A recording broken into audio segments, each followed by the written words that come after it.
I want to talk about a few things. Do you have a skiff in your home? Yes, I did. Okay, and who else was at your home? Were you alone? I was alone, yes. The whole night? Well, yes, the whole night. Well, I don't know why that's funny. I mean, did you have any in-person briefings? I don't find it funny at all. I'm sorry, a little note of levity at 7:15. Well, I mean, the reason I say it's not funny is because it went well into the night when our folks on the ground were still in danger. So I don't think it's funny to ask you if you were alone the whole night. Congresswoman, you asked if I had a skiff. I had secure phones. I had other equipment that kept me in touch with the State Department at all times. Vertigo, they can have forgetfulness. Is that video we're showing a seizure? Well, maybe it certainly could be. Watch it right here. Let's just watch it closely here. Watch the reporter back right there. You see the look, and it goes on and on and on.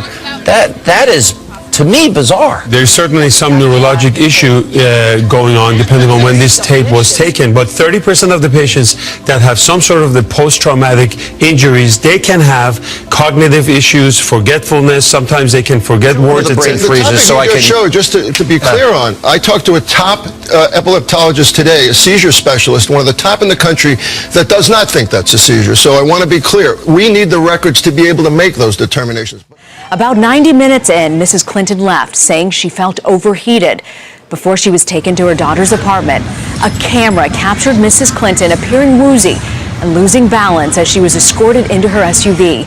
A short time later, she emerged from her daughter's apartment. Feeling great. Feeling great. When you look at that collapse, that video that was taken, you wonder if it's not more serious. No, than dehydration. She's been, well, if it is, it's a mystery to me and all of her doctors. Rarely, but on more than one occasion over the last many, many years, the same sort of things happened to her when she just got severely dehydrated. And she's worked like a demon, as you know, as Secretary of State and as a senator, and in the years since.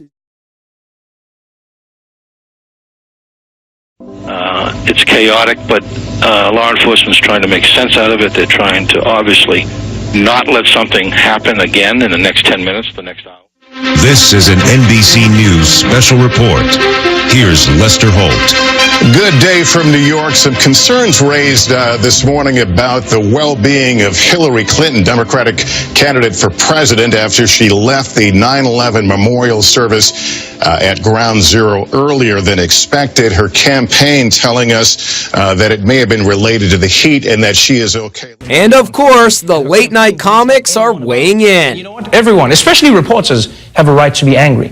You know, as does everybody else who Hillary kissed and touched this weekend. Yeah, look at her, handing out pneumonia like it's a free sample at Costco. Would you like some pneumonia? Trump has refused to attack her while she's sick, and he even said that he hopes she feels better.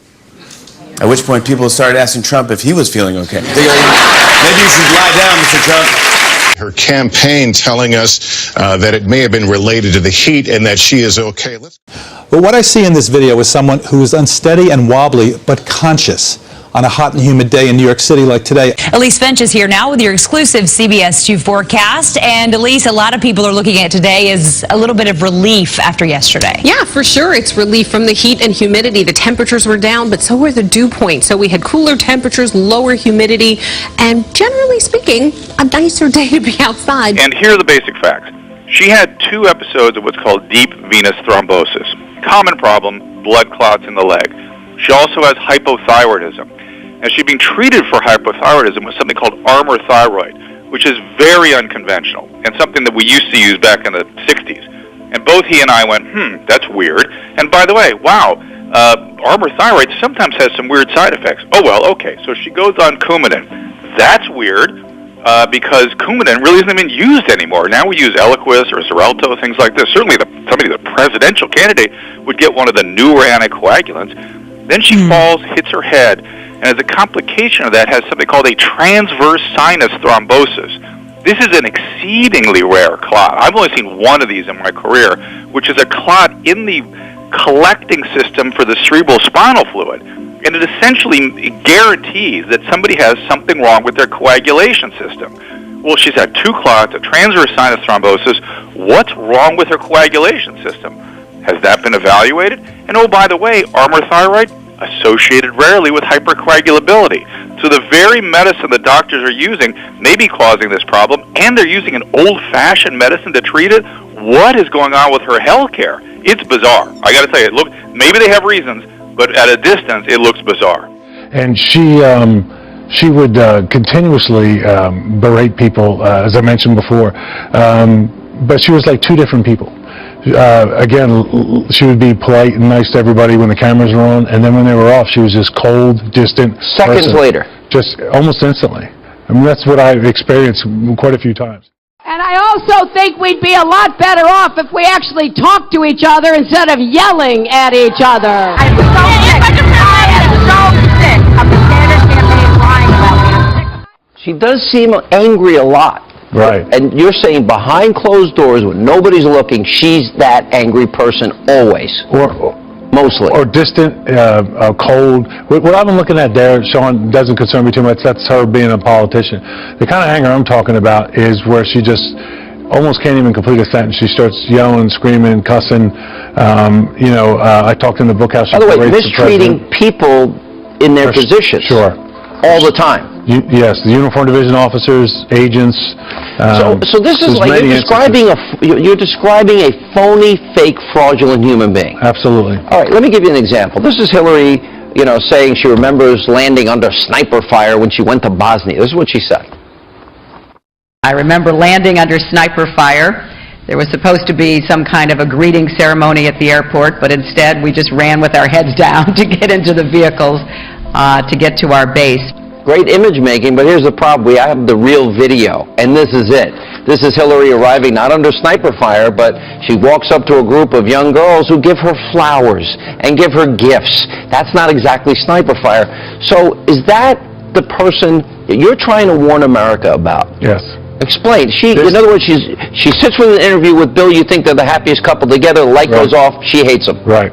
I don't know if she hates him or not, but I will tell you that the example you just showed there is a perfect example of anybody that worked around them in the Secret Service. When they saw that, they knew they started laughing their faces off because they knew that was a flat-out lie.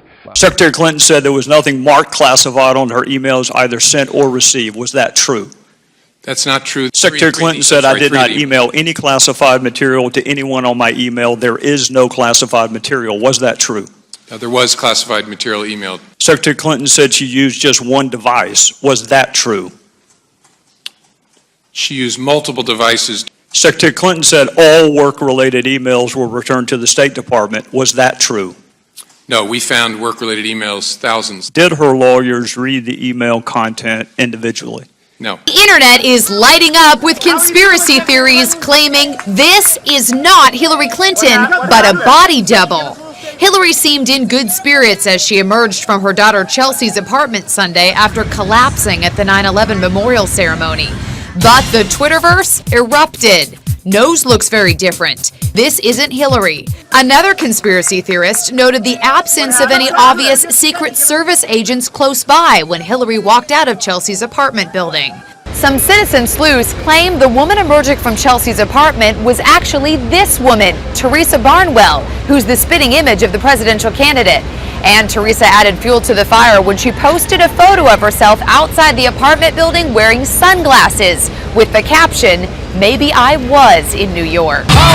Teresa Barnwell even has an ironclad alibi. She was impersonating Hillary all right, but 3,000 miles away in LA. Here's the evidence. She was appearing live on Spike TV's Lip Sync battle along with lookalikes of Bill Clinton, President Obama, and First Lady Michelle. Why did you post that tweet? Just to kind of mess with people because of this rumor that had started that some kind of body double had come out of the apartment instead of the real Hillary. She's worked like a demon, as you know, as Secretary of State and as a senator and in the years since. Now, one of the things that I have learned about Hillary Clinton is that one of her heroes, her mentors, was Saul Alinsky.